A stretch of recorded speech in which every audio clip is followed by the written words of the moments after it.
Mr. Wrzesniok-Rossbach, thank you very much for taking time today for an interview about the London Bullion Market Association, LBMA.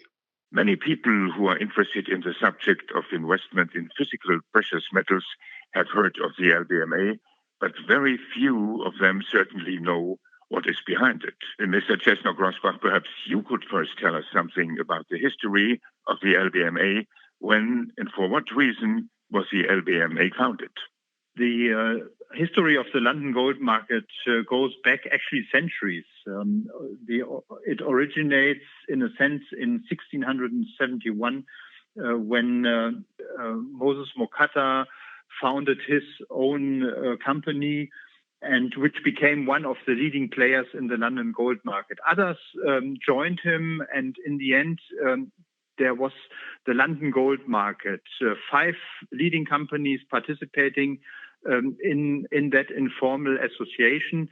But there was a time then later when that was not enough. The Bank of England had a kind of control over the gold market, but all these addresses wanted to lay that in independent hands. And in the end, the LBMA was then founded in 1987 in close collaboration with the Bank of England. And since then, it has taken over the task to coordinate and to monitor the precious metal markets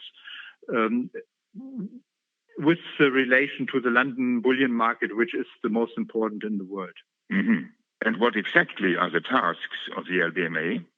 First, the coordination of the market, as I just said, and then it is very important that the LBMA also defines the guidelines about the products that are actually traded on the London gold market with regard to weight, to the appearance, and to the markings, which are on the gold and silver good delivery bars, as we call them. Those are standardized bars, 12.5 kilos, around 12.5 kilos for gold, and around 30 kilos, a little bit more than 30 kilos for silver.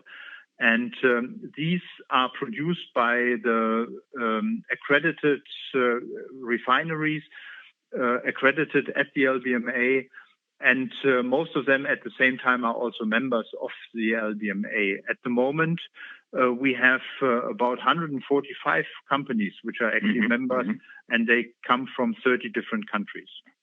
And who is part of the LBMA? These are not only the producers of the gold and silver bars, but there are banks, there are dealers, processors, industrial processors, and manufacturers. So there's a wide variety of members in the LBMA, and they all follow the rules which have been laid by the organization and developed over the past 30 years.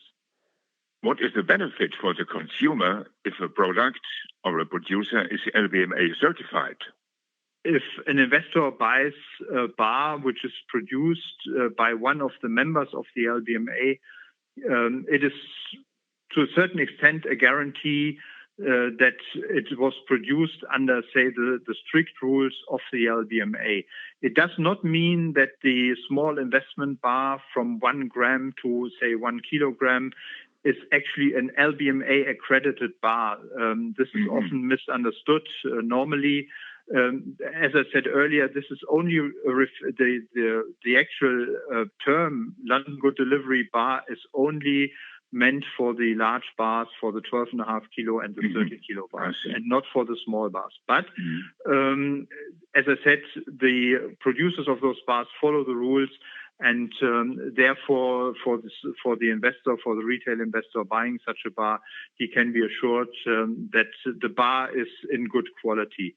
That does not mean that other companies that are not member of the LBMA are not producing bars of the same quality. This is a different discussion, of course. But this is one of the benefits for say a producer, for the retail investor, about knowing more about such a producer of the LBMA. Mr. Wrzesniok-Rossbach, thank you very much for the interview. You're welcome.